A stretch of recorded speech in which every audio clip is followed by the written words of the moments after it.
Les avions de chasse russes dominent le ciel depuis aussi longtemps que beaucoup d'entre nous s'en souviennent. Des noms comme MiG-31, Sukhoi 24, MiG-21 et Sukhoi 35 résonnent en nous comme le rugissement de leurs moteurs. Ces appareils comptent parmi les plus avancés au monde, possédant des capacités qui semblent presque futuristes, même si certains ont été construits il y a des décennies. Ils l'ont refait. Voici le Sukhoi 57, premier chasseur multirôle russe de 5e génération. Lors de sa présentation, il paraissait prêt à dominer le ciel. Conçu pour être rapide, agile et lourdement armé, certains pensent qu'il pourrait surpasser le F-35 américain.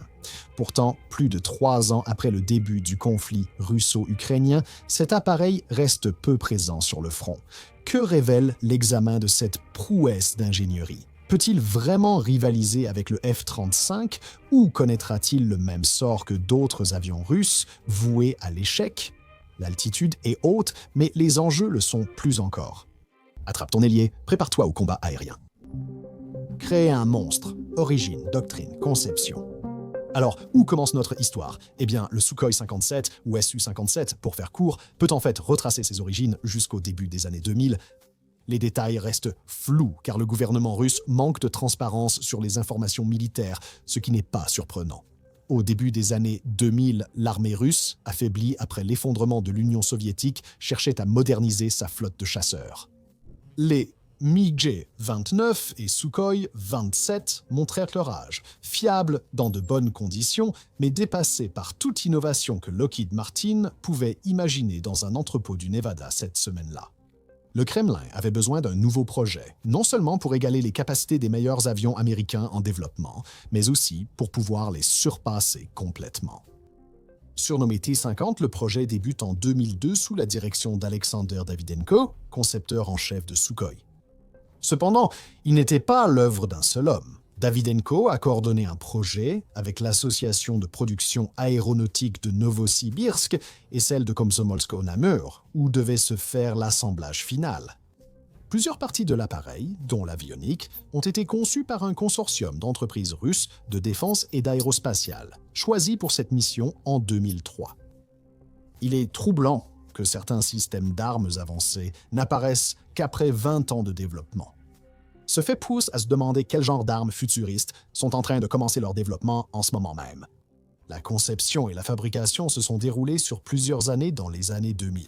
Des prototypes sont apparus vers 2010 malgré de nombreux problèmes, dont des fissures dans les structures, ce qui n'est pas idéal pour un avion censé rester en vol.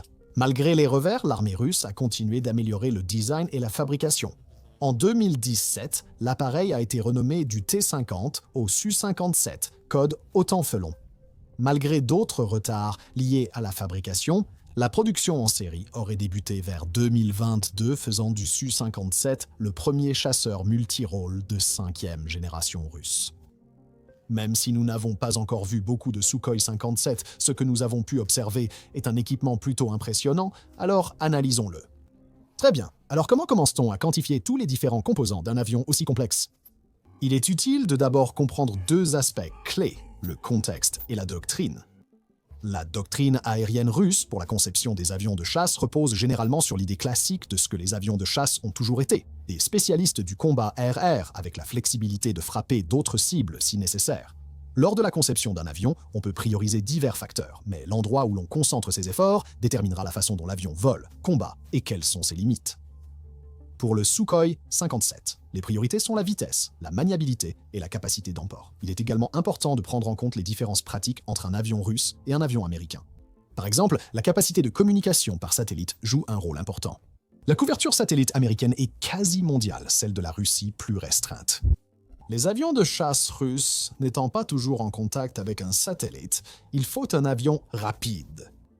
Cette exigence influence la conception des moteurs et des réservoirs de carburant, ce qui fait qu'un avion comme le Sukhoi 57 est plus grand et plus lourd comparé à un appareil comme le F-35 Lightning II. L'avion fait 20,1 mètres de long, 14,1 mètres d'envergure, 4,6 mètres de haut et possède 78,8 mètres carrés de surface à l'air, ce qui est grand pour un chasseur multirôle. Il est plus grand que le F-22 Raptor, le F-35, l'Eurofighter Typhoon, le J-20 chinois et le Rafale. Il affiche aussi un poids maximal au décollage d'environ 35 000 kg, ce qui en fait un appareil assez lourd pour voler à grande vitesse. Mais ne vous laissez pas tromper par sa taille, car le Sukhoi 57 est vraiment rapide. L'appareil est doté d'une conception à 2 moteurs, propulsés par 2 turboréacteurs à post-combustion capables de fournir des milliers de kilogrammes de poussée, ce qui, en termes scientifiques, signifie qu'il est vraiment rapide. Au niveau de la mer, il atteint jusqu'à Mach 1,1, soit environ 1350 km, à l'heure même avec une résistance d'air maximale. Cependant, lorsqu'il monte à des altitudes plus élevées, où l'air est plus rare, sa vitesse augmente considérablement. Lorsqu'il opère à haute altitude, près de son plafond de service d'environ 20 000 mètres, le Su-57 peut effectuer un vol supersonique sans post-combustion. Ce terme désigne un appareil pouvant dépasser Mach 1 sans post-combustion. En fait, il peut atteindre Mach 1,3, soit environ 1400 km/h dans de telles conditions. Avec la post-combustion, il va encore plus vite, et une fonction d'urgence permet au Sukhoi 57 d'atteindre environ Mach 2. Je pense qu'on devrait commencer à appeler cette capacité le bouton « Oh merde ». Les moteurs du Sukhoi 57 ont des tuyères à poussée vectorielle, lui offrant une super manœuvrabilité et une meilleure agilité en combat. En théorie, cela permet au Sukhoi 57 d'effectuer des manœuvres contrôlées à angle élevé, essentielles pour gagner des combats rapprochés, ainsi que des mouvements plus spectaculaires, comme la célèbre manœuvre du Cobra. Le pilote d'essai en chef russe aurait déclaré, je cite, « C'est comme faire danser un avion de chasse de 5 tonnes dans le ciel. » Pas sûr que ce soit un compliment. Cela dépend sûrement de ses talents en danse. Quoi qu'il en soit, avec la vitesse et la maniabilité assurée, qu'en est-il de la charge utile? Eh bien, il faut des armes sur un avion de chasse comme celui-ci. Je veux dire, sinon toute cette agilité et cette vitesse impressionnante ne serviraient qu'à faire un très bon spectacle aérien ou quelque chose comme ça. Vous serez ravis d'apprendre que le Sukhoi 57 est armé jusqu'aux dents pour cette mission. Le Sukhoi 57 chasseur multirôle est très polyvalent et s'équipe de diverses armes selon la mission. L'avion transporte divers missiles et bombes dans ses compartiments, protégés par un complexe de défense embarqué. Le pilote a accès à 2 soutes à armement interne situées dans le fuselage principal, offrant la flexibilité de choisir entre des missiles à plus longue ou plus courte portée.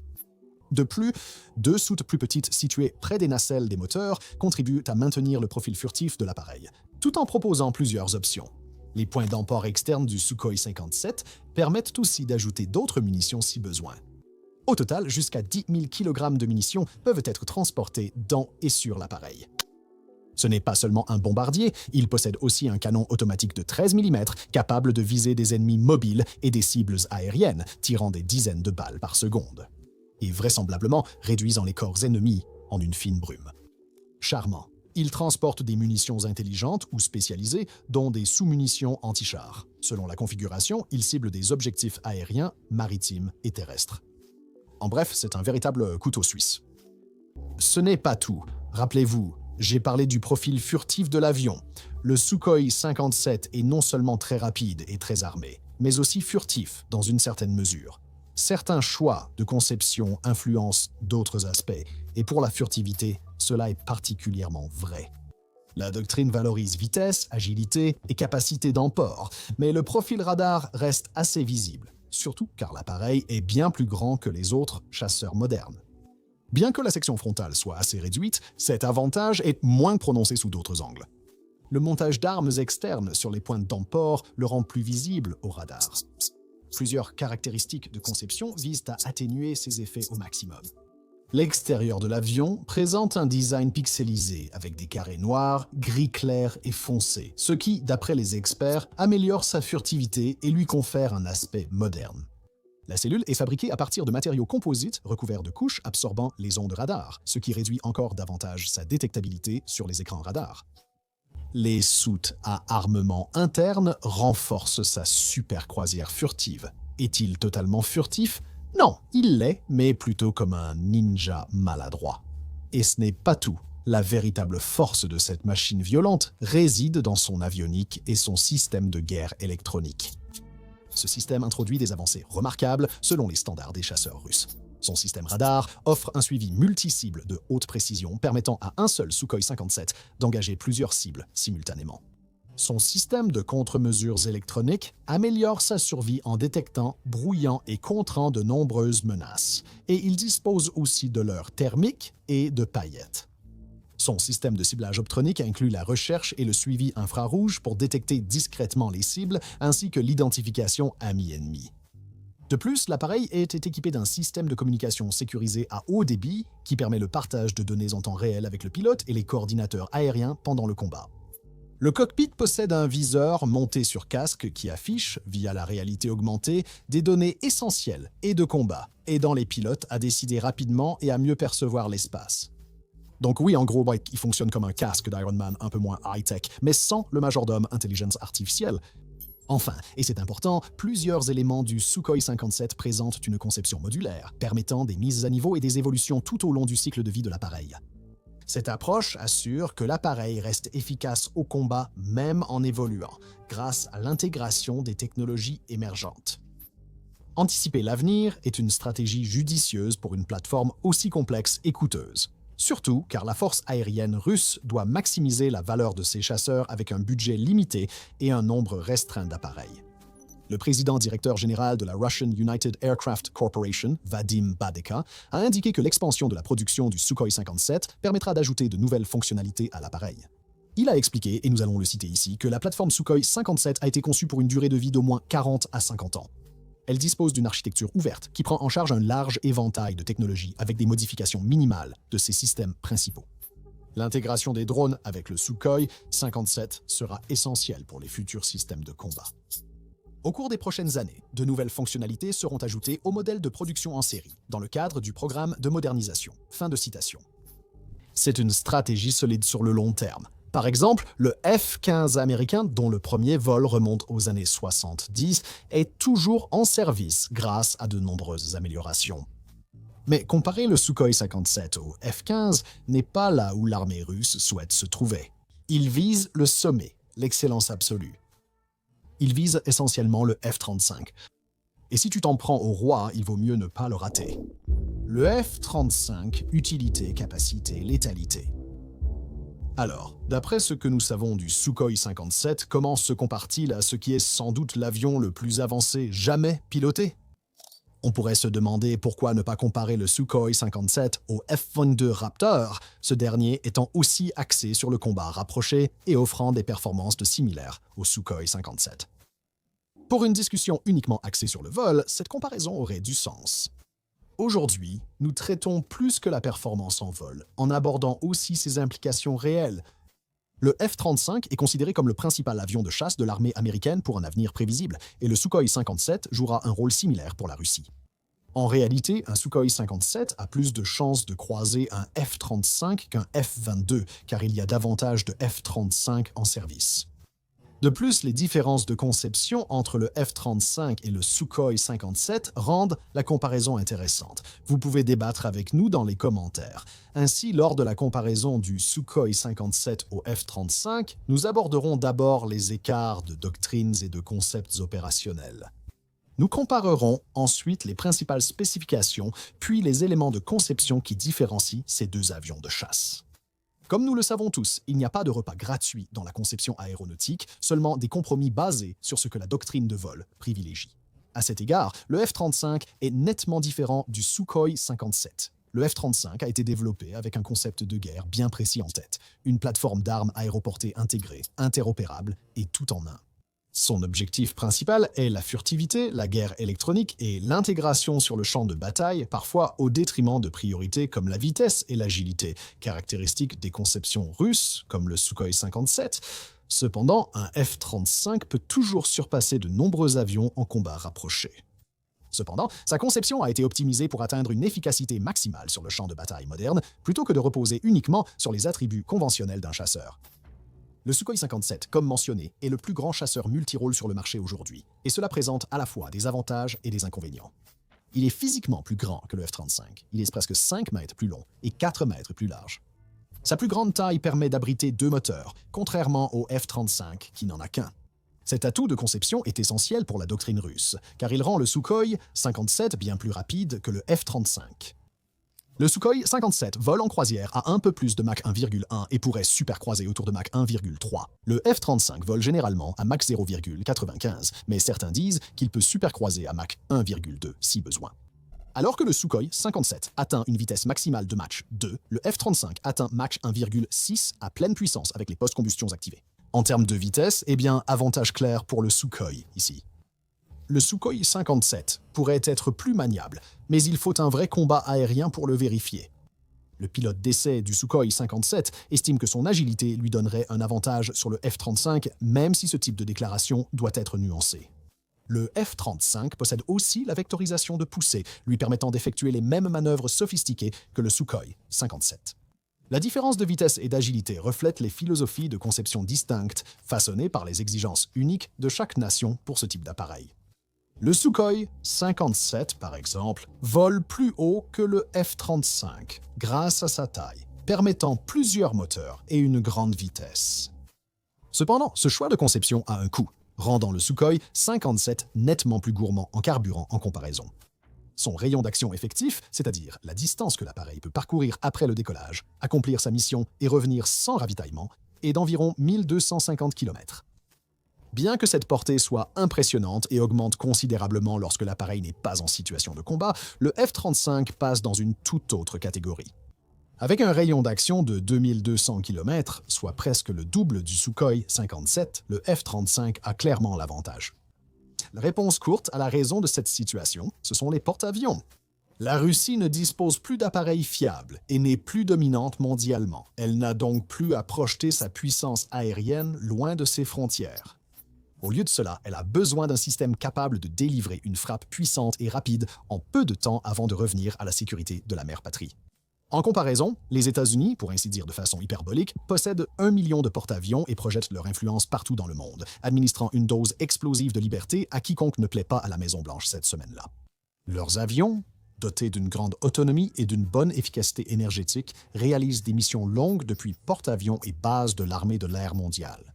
En fait, la variante F-35 type C était spécialement conçue pour être utilisée sur des porte-avions, tandis que le Sukhoi 57 ne pourrait même pas décoller du porte-avions russe, le Kuznetsov, non seulement parce qu'il rouille depuis longtemps en cale sèche, mais aussi parce qu'il n'est tout simplement pas conçu pour être compatible avec les porte-avions. Le F-35 surpasse logiquement ses concurrents dans la furtivité, un domaine que les Russes ne privilégient pas. Les nombreuses caractéristiques furtives du F-35 le rendent presque invisible au radar, lui permettant de franchir plus aisément les défenses ennemies que le Sukhoi 57, qui, comparé, serait aussi visible qu'une grande enseigne au néon. Mais cet avantage lui profite dans tous les types d'engagements, des combats aériens, aux attaques air-sol et aux attaques en mer. Pour reprendre les mots du plus grand de tous les temps, Mohamed Ali, flotte comme un papillon, pique comme une abeille. Les Russes ne peuvent pas toucher ce qu'ils ne peuvent pas voir.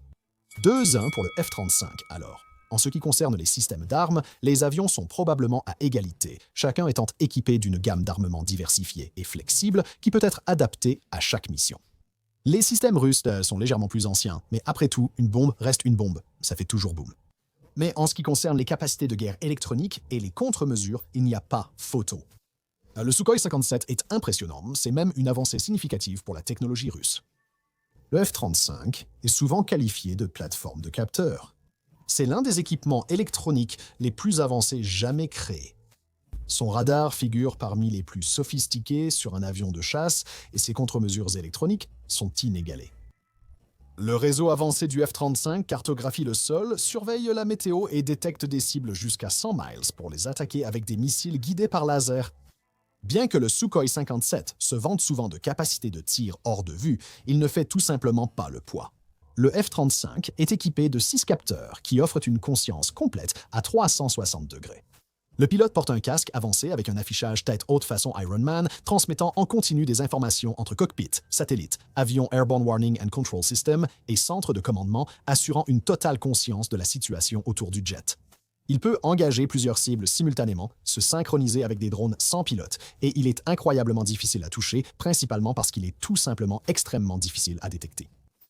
Cette combinaison de caractéristiques rend le F-35 exceptionnellement efficace au combat. On n'a pas besoin d'être le plus rapide pour être le plus dangereux. Ici, le Sukhoi 57 ne rivalise pas. 3 points contre 1 pour le F-35 qui dispose aussi d'une version à décollage et atterrissage vertical utile dans plusieurs scénarios de combat. Le F-35 réalise 99% des performances du Sukhoi 57, alors que ce dernier n'atteint que 75 à 80% des capacités du F-35. Alors, va-t-il détrôner Freedom Airlines? Non, sans doute pas, même s'il pourrait réduire l'écart en progressant durant sa carrière. Il n'y a aucune honte à finir deuxième face à une telle machine. De plus, un F-35 coûte environ 2 fois plus cher qu'un Sukhoi 57, ce qui indique qu'il y a d'autres limitations et facteurs en jeu. Le budget militaire américain paraît illimité, et malgré son coût, le F-35 reste l'avion le plus performant. Bien que beaucoup aient rejeté le Sukhoi 57 comme une erreur du développement aéronautique russe, il présente malgré tout des capacités utiles dans tous les domaines. Bien qu'il ne soit pas un véritable rival du F-35, il mérite tout de même le respect en tant que chasseur de 5e génération à part entière. Si vous avez vu le temps restant dans la vidéo, vous vous doutiez qu'un « mais » allait arriver. Le Sukhoi 57 rencontre des problèmes et présente d'importantes limites d'efficacité au combat.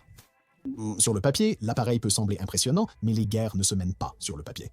Ce support manque de détails et de contexte, montrant que le Sukhoi 57 est en réalité bien plus faible comme plateforme d'armes. Problèmes avec le Sukhoi 57: économie, vente, échelle de production. Le principal problème du Sukhoi 57 est la difficulté de la Russie à augmenter sa production. Le Sukhoi 57 a subi de nombreux retards avant d'entrer enfin en production en série en 2022. Ce qui devait être une opération militaire spéciale de 3 jours en Ukraine est devenu un bourbier militaire de 3 ans. Alors que l'économie de guerre de la Russie s'est réorientée, les lourdes sanctions auxquelles elle fait toujours face l'ont empêché de se procurer les pièces et l'électronique avancée nécessaires pour construire rapidement des chasseurs avancés de 5e génération. Cela comprend des réseaux avancés, radars, systèmes optiques, intelligence artificielle, communication logicielle et armes aériennes, entre autres. En conséquence, la Russie est incapable de produire des Sukhoi 57 rapidement ou d'augmenter efficacement la production, ce qui fait que le nombre total reste très faible. La Russie vise 76 Sukhoi 57 d'ici 2030 selon un ordre gouvernemental, mais le nombre actuel inconnu est sûrement bien plus bas. En comparaison, Lockheed Martin a récemment déclaré qu'il y aura 600 F-35 sur l'ensemble du continent européen d'ici 2030. Pas besoin d'être un génie des maths pour voir que 600 dépasse largement 76, ce qui n'est pas bon signe pour le Kremlin. La Russie a besoin de ces avions pour son armée, mais pas uniquement. Elle doit aussi pouvoir les vendre à d'autres pays. Les pays rentabilisent le développement et génèrent des revenus en vendant des armes à des alliés, comme le font la Russie et les États-Unis depuis la guerre froide. Par exemple, cette approche explique en partie pourquoi de nombreux rebelles guérilleros dans le monde sont armés de diverses versions du fusil d'assaut AK-47. Cela peut sembler surprenant, mais pour vendre un produit, il faut généralement que ce produit existe d'abord. Ici, le goulot d'étranglement dans la production du Sukhoi 57 limite les ventes potentielles. En 2018, l'Inde devait coproduire le Sukhoi 57 avec la Russie, mais des désaccords sur les coûts et la technologie l'ont poussé à quitter le projet. Cette situation crée un cercle vicieux. Vendre des avions inexistants est difficile, mais la Russie pourrait devoir compter sur ses préventes pour financer leur production. Sans ce cycle de production et de vente, il est peu probable que la production russe du Sukhoi 57 progresse davantage prochainement. Il n'y a pas de livraison Amazon en un jour pour installer quelque chose d'aussi avancé. Vendre votre avion à vos alliés est encore plus difficile s'il a été mal accueilli par l'opinion publique. La perception devient réalité quand on ignore le comportement des avions en combat. Nous allons en parler bientôt. En 2019, le Sukhoi 57, au milieu de retards massifs, s'est également écrasé lors d'un vol d'essai, ce qui a repoussé sa livraison à l'armée de l'air russe cette année-là et n'a certainement pas incité d'autres pays à faire la queue pour y mettre leurs propres pilotes, tout en payant pour ce privilège. Bien que le Sukhoi 57 soit aujourd'hui plus sûr et que cet incident soit isolé, la perception demeure et continue d'impacter ventes et productions. Lorsque l'avion a été présenté lors d'un salon aéronautique militaire chinois à la fin de 2024, il a été impitoyablement moqué parce que les Russes ont envoyé un prototype qui avait l'air d'avoir été assemblé à la colle par un enfant de 7 ans faisant des travaux manuels. Ce n'était pas flatteur. Constater des fissures, des vis apparentes et d'autres défauts sur les prototypes montre une production inquiétante. Cela indique une norme de fabrication qui semble considérer que suffisant est suffisant, et comme beaucoup le soutiennent, cela n'a pas sa place dans le domaine des avions de chasse. Le docteur Mathieu Schmidt, professeur associé en sécurité nationale à l'Université de New Haven, a exprimé très clairement ses inquiétudes concernant l'ensemble du système de production aéronautique russe lorsqu'il a déclaré, je cite, « Les avions russes peuvent être bien conçus d'un point de vue aéronautique de base, mais la technologie de fabrication et la technologie des matériaux sont médiocres. » Le F-35 pose aussi un défi majeur à l'export grâce à sa disponibilité immédiate. Appartenir au club restreint des propriétaires d'un chasseur de 5e génération limite l'intérêt pour un Sukhoi 57. En outre, le nombre de pays pouvant rejoindre la plateforme d'armement russe baisse jusqu'à exiger un nouveau cycle de développement. Rejoindre le prestigieux club du F-35, c'est intégrer le cercle proche des États-Unis, preuve d'une alliance solide. Peu de pays veulent aujourd'hui être vus comme de proches alliés de la Russie, surtout avec la guerre en Ukraine. En général, les gens désapprouvent l'invasion de pays voisins. Malgré l'intérêt de l'Iran, la Corée du Nord, l'Algérie et d'autres, le marché reste modeste. Avec le F-35 actuellement supérieur en tout point, il n'est pas surprenant que la Russie peine à vendre ses modèles et à lancer la production. Sans parler du fait que l'un des facteurs clés qui rend le Sukhoi 57 si attractif est sa modularité et son potentiel d'amélioration continue avec les systèmes les plus récents. Cependant, c'est une chose de promettre le développement continu de votre avion de chasse, et c'en est une autre de réaliser ces améliorations à grande échelle. C'est un engagement coûteux pour la Russie sur les 40 à 50 prochaines années de vie de l'appareil. Étant donné l'approche, disons, laxiste de la Russie en matière d'évolution de son armement au fil du temps, préférant souvent déployer une technologie soviétique dépassée, il reste à voir comment le Sukhoi 57 se comportera à l'avenir. Sera-t-il écarté à cause du coût élevé de sa modernisation ? Nous avons vu des T-34 et des fusils Mosin-Nagant en Ukraine. Et maintenant, on voudrait nous faire croire que la Russie peut entretenir une flotte entière de chasseurs de 5e génération aussi avancée que celle des États-Unis. Je suis peut-être juste un cynique, mais je n'en suis pas convaincu. Même si Moscou en était capable et avec une chaîne d'approvisionnement efficace, les défis resteraient immenses. L'armée russe, avant le conflit en Ukraine, était minée par la corruption et une culture où le personnel volait pour revendre. Des soldats ont parfois retiré des composants des véhicules, les rendant inutilisables.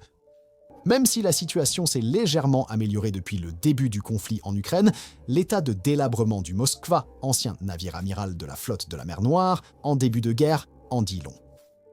On peut dire que le Moskva est désormais le récif corallien russe. Le point reste valable. Si la corruption et le mauvais entretien touchent aussi les Sukhoi 57, ces avions de pointe pourraient ne jamais décoller. Le problème est aggravé par les défis importants auxquels les clients potentiels sont confrontés lorsqu'ils intègrent le Sukhoi 57 dans leurs propres forces armées. Ce n'est pas aussi simple qu'acheter un avion sur un parking. Des systèmes complets, des logiciels, des communications, de la formation et des stratégies doivent être minutieusement planifiés et coordonnés. Tous ces facteurs entraîneront probablement de nouveaux retards. Les dépenses augmentent également en cascade. Peu de gens savent que la plupart des avions de chasse, soumis à de fortes forces de gravité et dépassant Mach, demandent un entretien important. Par exemple, les F-35 connaissent des pannes critiques toutes les 11 heures de vol, ce qui n'est pas très long, et pour chaque heure de vol, un F-35 nécessite entre 4 et 8 heures de maintenance. Cela n'inclut même pas les moteurs ou capteurs qui peuvent être bien plus longs à réparer. Tous ces techniciens et spécialistes doivent aussi être payés, pas seulement les pilotes et les instructeurs de vol, ce qui augmente encore les coûts. Si le Sukhoi 57 atteint ces chiffres, comme attendu pour un chasseur de 5e génération, la Russie aura un vrai problème. Pour entretenir des avions de 5e génération, il faut de l'argent et des personnes qualifiées qui savent vraiment ce qu'elles font. Comme nous l'avons déjà établi, l'économie russe n'est pas adaptée à la construction de chasseurs de 5e génération. De plus, beaucoup de jeunes hommes qui pourraient réparer ces avions ont soit fui le pays, soit été envoyés au front en Ukraine. L'armée russe a déjà perdu de nombreux pilotes dans le conflit. Cette pénurie de personnel qualifié sera difficile à combler rapidement pour la Russie, limitant la production tant que la guerre continue ou jusqu'à une solution. Mais, à notre connaissance, la Russie n'a perdu aucun Sukhoi 57 en Ukraine, du moins pas dans les airs. L'un d'eux aurait été détruit au sol en juin 2024 par des drones ukrainiens longue portée. Le fait que nous n'ayons vu aucun Sukhoi 57 abattu lors de combats aériens reflète simplement qu'il y en a eu très peu de présents. Cela renforce l'idée qu'il n'y en a soit pas beaucoup en service, soit que leur technologie furtive est bien supérieure à ce que nous pensions au départ. Un autre point concerne les affirmations du Kremlin sur l'utilisation du Sukhoi 57 lors de frappes stratégiques. En réalité, il y a peu de preuves jusqu'à présent que ces missions aient dépassé un rôle de soutien dans un espace aérien non contesté. L'appareil n'a pas été testé au combat, au sens traditionnel, bien qu'il soit conçu comme chasseur de supériorité aérienne. Il devrait participer à des combats aériens, mais il est surtout connu comme plateforme d'artillerie aérienne mobile. Il lance des frappes à longue portée sur des cibles situées à plusieurs kilomètres avant de quitter rapidement la zone. J'apprécie autant que quiconque l'efficacité de l'artillerie. Considérée comme la reine du champ de bataille, elle coûte des dizaines de millions à développer, produire et utiliser. Il doit exister de meilleures utilisations pour ces équipements coûteux que de les utiliser comme de simples canons longue portée. L'armée russe reste prudente avec le Sukhoi 57, comme le montre notre vidéo sur les missiles anti-aériens portables. Cela démontre clairement à quel point ces machines avancées et rapides peuvent être abattues facilement. Avec seulement un nombre limité de Sukhoi 57 en service et une production qui avance lentement, remplacer toute perte devient un défi de taille. Parallèlement, l'armée doit gérer la commercialisation mondiale de cette plateforme. Cela n'envoie pas vraiment un message « achetez maintenant au prix fort » lorsqu'un de ces chasseurs est abattu par un jeune de 20 ans armé d'une roquette portative, une arme qui ne coûte qu'une fraction du prix d'un chasseur de 5e génération avancé. La perte d'un seul Sukhoi 57 ne change peut-être pas le champ de bataille, mais cela nuit à sa réputation, ce que le Kremlin ne peut se permettre s'il veut vendre ses appareils à l'international. Le Sukhoi 57 est ainsi devenu trop précieux pour être risqué en déploiement actif. Cependant, cela pose un autre problème. Si quelques missiles portables peuvent immobiliser une flotte de chasseurs de 5e génération, cet investissement pourrait ne pas être judicieux. Pour la Fédération de Russie, c'est un cercle vicieux. Agir ou non les condamne. En théorie, rien n'est fondamentalement mauvais avec le Sukhoi 57. En réalité, on ne peut en avoir beaucoup, ils produisent lentement, leur champ d'action est limité et ils restent détectables par radar ou vulnérables aux missiles portables. Il manque de personnel qualifié pour les entretenir, ils sont moins efficaces que d'autres plateformes et leurs principaux concurrents les surpassent dans presque tous les domaines tout en étant plus accessibles. C'est tout simplement la dure réalité. S'ils forment une flotte et vendent ces avions mondialement, cela lancera la machine. Il serait aussi utile que le Sukhoi 57 soit utilisé avec succès au combat une ou deux fois contre des avions ennemis.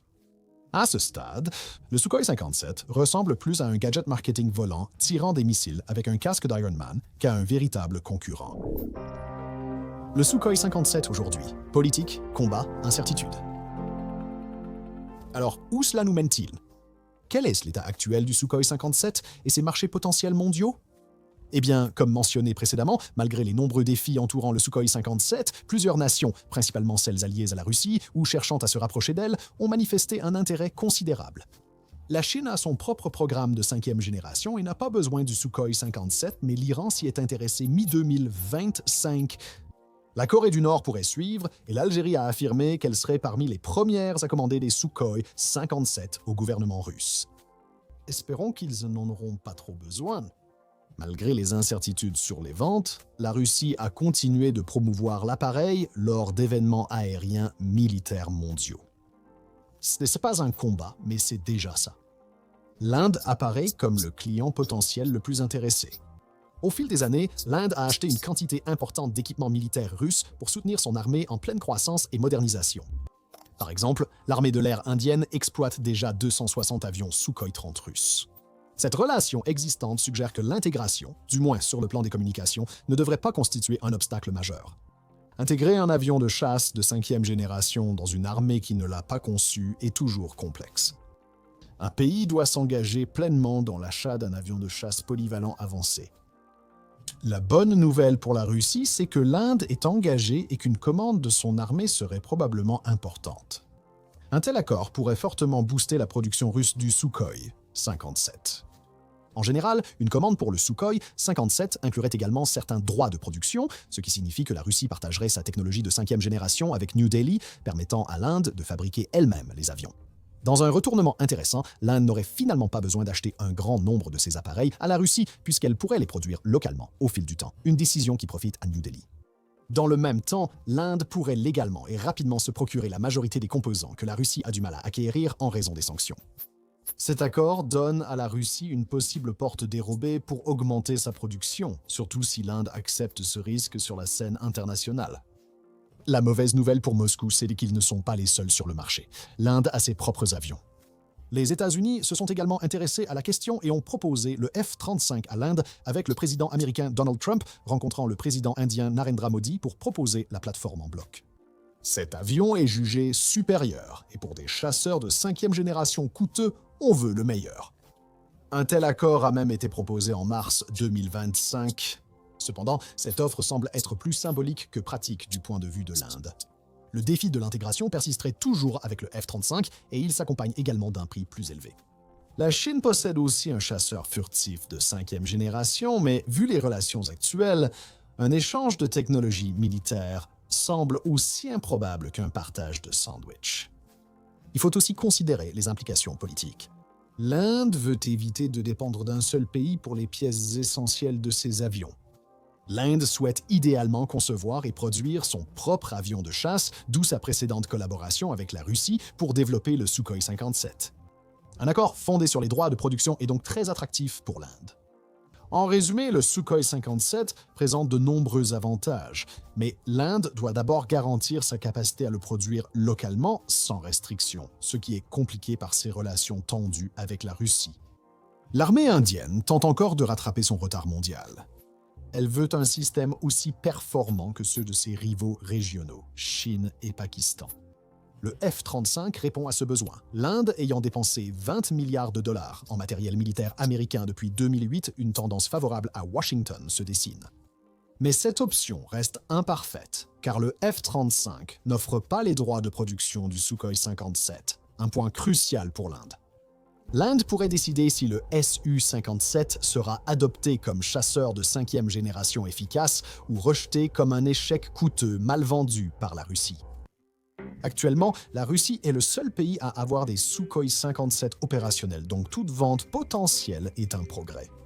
Les récents développements ont montré une diversification lente avec quelques variantes uniques du design initial. Bien que ces modèles ne soient pas de véritables avions à décollage et atterrissage verticaux, leur présence marque un progrès. La production continue lentement, avec 2 nouveaux Sukhoi 57 livrés à l'armée russe en avril 2025. Cependant, l'appareil subit encore des retards, limitant le nombre d'unités assemblées. Globalement, le Sukhoi 57 n'aura jamais sa chance. Il est construit par un pays actuellement sous-équipé pour vendre, commercialiser, entretenir ou même utiliser correctement l'appareil. Les gens voient là des images floues de l'un d'eux détruit en Ukraine et célèbrent ce moment, et il n'y a rien de fondamentalement mauvais à cela. Mais la perception est la réalité. Il s'agit d'un avion de chasse multirôle légèrement dépassé mais performant, provenant d'un pays dont l'image est au plus bas. D'un autre côté, on peut débattre d'hypothétiques et de scénarios d'utilisation parfaits toute la journée. Nous vivons dans le monde réel. Il reste une myriade de défis que Moscou doit relever si elle espère un jour rendre ce projet très coûteux rentable. Bien que la perception détienne indéniablement du pouvoir, la réalité est inflexible, peu importe à quel point le Kremlin essaie de l'ignorer. Peut-être que le Sukhoi 57 ne recevra jamais une chance équitable, même s'il est impressionnant en théorie en tant qu'équipement militaire. Si les usines ne peuvent pas être dotées de personnel pour les construire à une vitesse raisonnable, s'ils ne peuvent pas être utilisés dans des scénarios de combat réels et s'ils ne peuvent pas être correctement entretenus, alors peut-être qu'ils ne méritent finalement pas cette chance. Pour ma part, je prendrais un F-35. Merci d'avoir regardé.